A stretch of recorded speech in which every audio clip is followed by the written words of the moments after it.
Divine miracle or natural phenomenon? The story of manna, the mysterious food that sustained the Israelites in the desert, has intrigued humanity for millennia. Was it a supernatural intervention or nature's ingenious solution for a starving people? Get ready to unravel the secrets behind this enigma. The Book of Exodus, a fundamental pillar of the Jewish Torah and the Christian Old Testament, narrates the dramatic journey of the Israelites after their liberation from slavery in Egypt. Under the leadership of Moses, a newly freed people, yet inexperienced in their new liberty, embark on a pilgrimage through the vast and unforgiving Sinai Desert.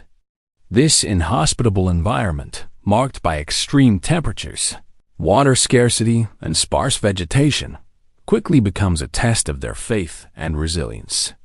It wasn't long before the euphoria of liberation gave way to murmuring and despair. The people, accustomed to the relative abundance of Egypt, began to question Moses' wisdom and, by extension, divine providence. "Why have you brought us to this desert to make us die of hunger?" they cried. It is in this scenario of deep anguish and uncertainty that the biblical narrative introduces the miracle of manna. According to the account, every morning, except on the Sabbath, a fine, flaky, whitish substance, described as resembling dew or frost, covered the ground around the Israelite camp. The text details the uniqueness of this substance. It was as fine as coriander seeds and white like bdellium, with a taste that recalled honey cakes or bread with oil. Collection was a daily task, with each family instructed to gather only enough for their sustenance that day. A crucial rule accompanied this provision: any manna kept for the next day, with the exception of what was reserved for the Sabbath, rotted and became infested with worms, emitting a foul odor. This condition served as a constant reminder of daily dependence on God and the importance of obedience to His commandments. For the Sabbath, the provision was different. On Friday, double the daily portion fell, and the manna kept for the day of rest miraculously did not spoil. This allowed the people to observe the Sabbath commandment without having to work to gather food. Manna was the main source of sustenance for the Israelites for a long 40 years, a period that extended until their arrival at the borders of Canaan, the Promised Land. More than just food, manna was a multifaceted symbol. It represented God's unwavering faithfulness in providing for His people's needs, His ability to work the impossible, and a continuous lesson in trust and dependence. With each dawn, the manna reaffirmed the divine presence amidst the hardships of the desert, shaping the identity of a nation and solidifying their faith in the providence of their God. The narrative of manna, while central to the biblical tradition, echoes in various other ancient cultures and historical records, raising the question of whether the phenomenon, in its multiple forms, was more widespread than imagined. The descriptions of these substances, though varying in detail, frequently point to an edible and mysterious element that appeared in desert environments. One of the most notable extra-biblical records comes from Flavius Josephus, the renowned Jewish historian of the 1st century CE. In his monumental work, Antiquities of the Jews, Josephus not only reiterates the story of manna, but also adds nuances and perceptions from the Jewish tradition of his time. He describes manna as a dew that fell from heaven, with a sweetness similar to honey and an ability to sustain the people. The importance of Josephus's account lies in the fact that, as a historian, he sought not only to record events, but also to contextualize them and, in a way, legitimize them for a wider audience, including the Greco-Roman world. His mention of manna suggests that the story was widely accepted and considered a significant historical event. Another crucial source is the Quran, the holy book of Islam, in several surahs. The Quran mentions the provision of manna and quails to the children of Israel in the desert, as a sign of Allah's mercy and power. The Quranic passages, although not offering the same descriptive details as the Bible, confirm the existence of an oral and written tradition about this divine sustenance, showing the universality of the concept of a miraculous provision in times of need. In addition to these religious texts, explorers, travelers, and botanists throughout history have documented the existence of edible substances in arid regions, which in many ways resemble manna. Leonhard Rauwolf, a German botanist and physician who traveled through the Middle East in the 16th century, described the collection of a sweet resin from tamarisk trees in the Middle East, which was used as both food and medicine. He observed that this substance, when dried, resembled small pearls or granules. Similar accounts come from other explorers and naturalists who described manna as a substance that dripped from certain shrubs or trees in response to insect bites or specific climatic conditions. These ancient and medieval descriptions, while not proving the exact origin of biblical manna, are crucial because they demonstrate that the idea of a mysterious edible substance found in desert environments was not an isolated concept. On the contrary, it seemed to be a recognized phenomenon and, in some cases, exploited by local populations. The confluence of these accounts suggests that biblical manna, though imbued with deep theological significance, may have had parallels with observable natural phenomena, opening up a fascinating field of inquiry that seeks to reconcile faith and reason in understanding this ancient miracle. The search for a natural explanation for biblical manna has fascinated scientists and theologians for centuries, leading to the emergence of various theories that attempt to reconcile the ancient description with modern observations of nature. The main line of investigation focuses on organisms or substances known to appear in desert environments and possess characteristics compatible with the biblical account. One of the most widely accepted and studied theories involves scale insects, specifically species such as Trabutina mannipara and Coccus manniferus. These small parasitic insects infest tamarisk trees and shrubs that are abundant in the Sinai Desert and other arid regions of the Middle East. As they feed on the sap of the tamarisk tree, these insects secrete a sugary liquid rich in carbohydrates, which is an excretion of their digestive process. This liquid, known as tamarisk honeydew or Sinai manna, drips from the tree's leaves and, when exposed to the cool night air and low desert temperatures, solidifies into small, white, sticky spheres or granules. In the morning, before the heat of the sun melts them, these granules can be collected from the ground or from the leaves themselves. Tamarisk honeydew tastes sweet and pleasant, resembling honey, and it is nutritious enough to serve as a supplementary food source, especially in times of scarcity. Its ability to be collected daily and its rapid deterioration under the sun's heat also align with biblical descriptions. Another relevant hypothesis points to edible lichens, particularly the genus Lecanera, such as Lecanera esculenta. Lichens are symbiotic organisms formed by the association of a fungus and an alga. They are remarkably resilient and can thrive in extreme conditions, including rocky and arid soils. Certain species of Lecanera form small globular structures or flakes that, when dry, are light enough to be carried by the wind in large quantities. In manna rain events, these lichens can be deposited over vast areas, covering the ground with an edible layer. Although daily collection and rapid deterioration are less evident in this theory, the idea of an edible substance coming from the sky and appearing in large volumes in the desert is intriguing. While less probable due to the characteristics described, some marginal theories also consider certain desert fungi or algae. However, the difficulty of associating most fungi with mass daily collection and their rapid deterioration in dry, hot conditions makes this line less convincing.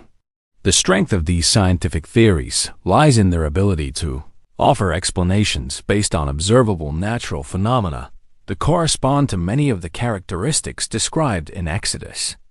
They do not deny divine providence, but suggest that this providence may have operated through natural mechanisms that, for an ancient and desperate people, would have been interpreted as an absolute and unprecedented miracle, given its magnitude and the context of their needs. The search for contemporary evidence of manna is not limited to ancient texts or academic theories. Even today, in certain arid regions of the Middle East, it is possible to observe phenomena that directly recall biblical descriptions, fueling the debate about the nature of manna. The most prominent example is the continuous collection of tamarisk honeydew by Bedouin communities and other indigenous peoples of the Sinai Desert and parts of Saudi Arabia and Iran. This substance, produced by scale insects on tamarisk trees, is still a part of the local diet and culture. The Bedouins, with their deep knowledge of the desert, know that tamarisk honeydew is most abundant at certain times of the year, usually after periods of rain that favor vegetation growth and insect proliferation. They collect it in the early morning, before the sun melts it, just as described in the Bible.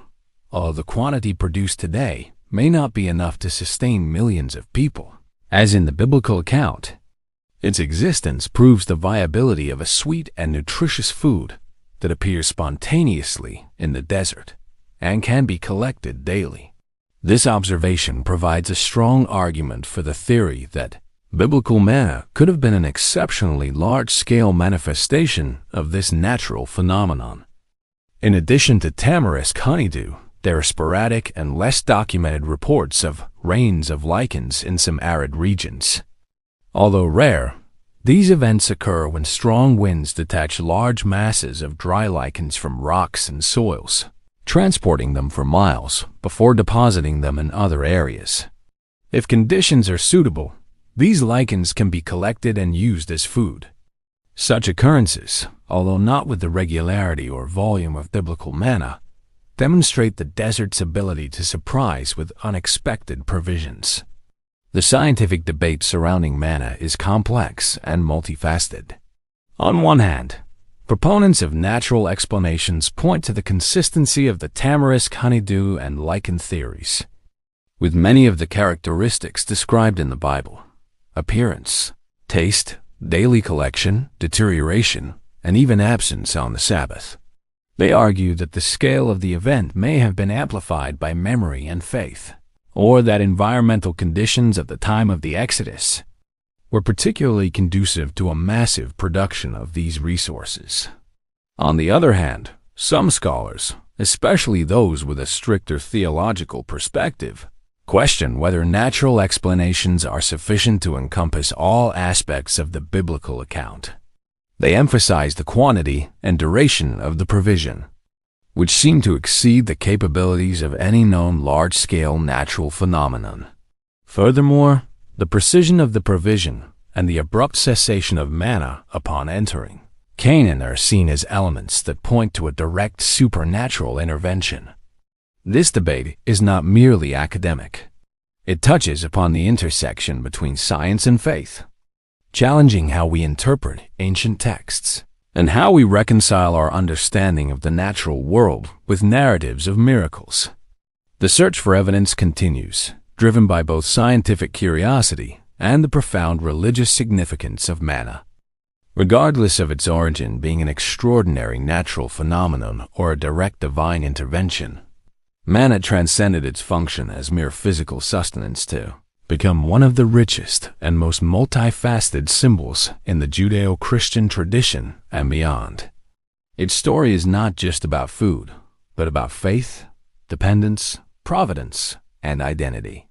In the Hebrew Bible, manna is fundamental to the formation of the nation of Israel and the consolidation of its covenant with God. The daily provision of manna served as a practical and continuous lesson for a people who had just emerged from slavery. It taught them divine dependence. Manna appeared daily, and any excess rotted, forcing the Israelites to trust in God for their daily provision.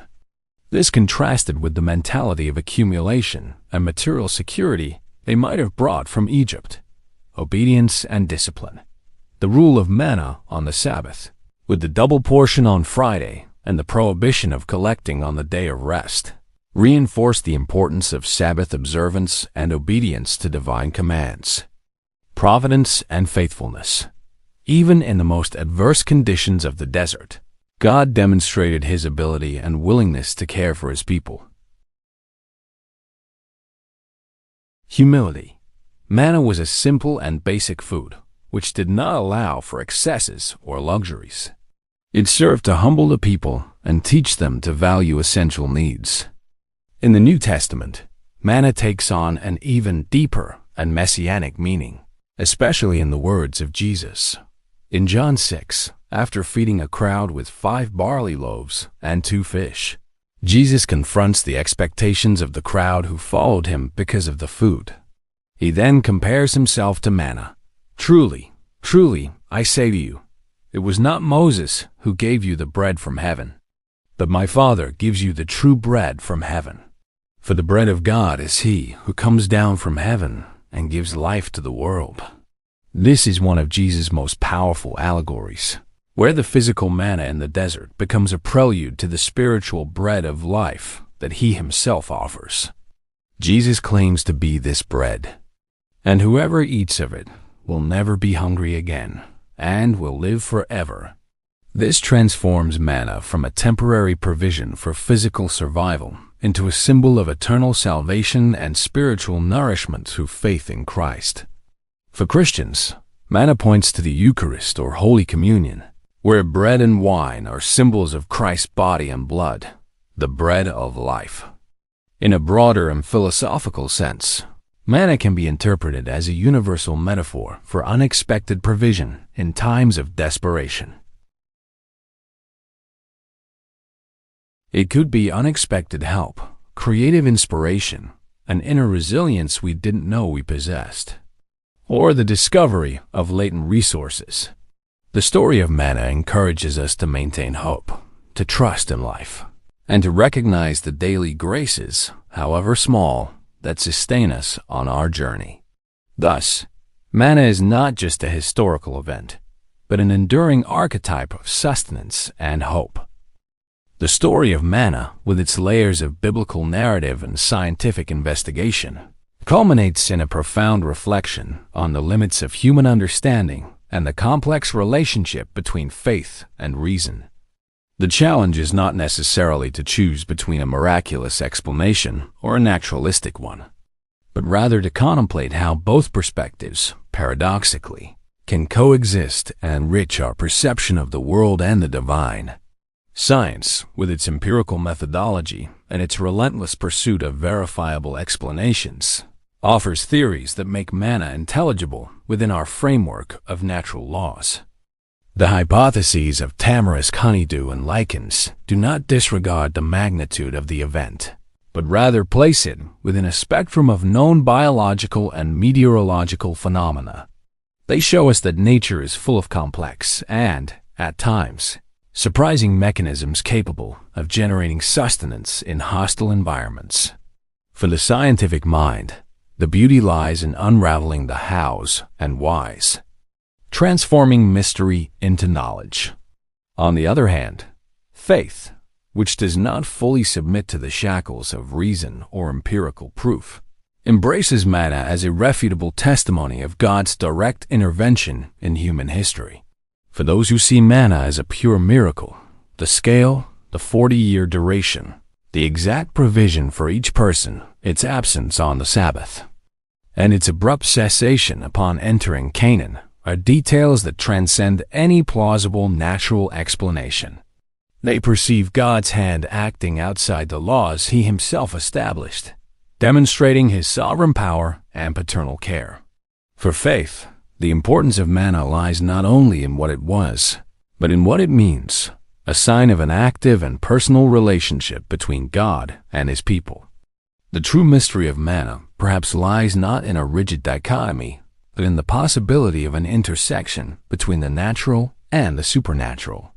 Could the miracle lie in God operating through nature in a magnified and extraordinary way at a crucial moment in history? Or did the biblical narrative, while describing a natural event, imbue it with divine meaning to convey a message of faith and providence? These questions invite us to a stance of intellectual humility. The universe, in its vastness and complexity, continues to hold secrets that defy our deepest understanding. Phenomena that we today consider natural may have been, for people of an ancient era, clear manifestations of divine power.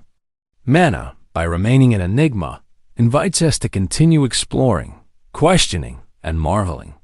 It reminds us that the pursuit of knowledge is a continuous journey, where science expands our understanding of the physical world, while faith offers us a lens to see the meaning and purpose that can transcend the merely material. In the end, manna forces us to confront what we know, what we believe, and what still lies beyond our understanding, perpetuating a sense of wonder and reverence before the inscrutable. Divine miracle or desert marvel? The question lingers. But perhaps the true miracle lies in a people's ability to survive in arid conditions, finding sustenance where it was least expected. What other mysteries await our curiosity?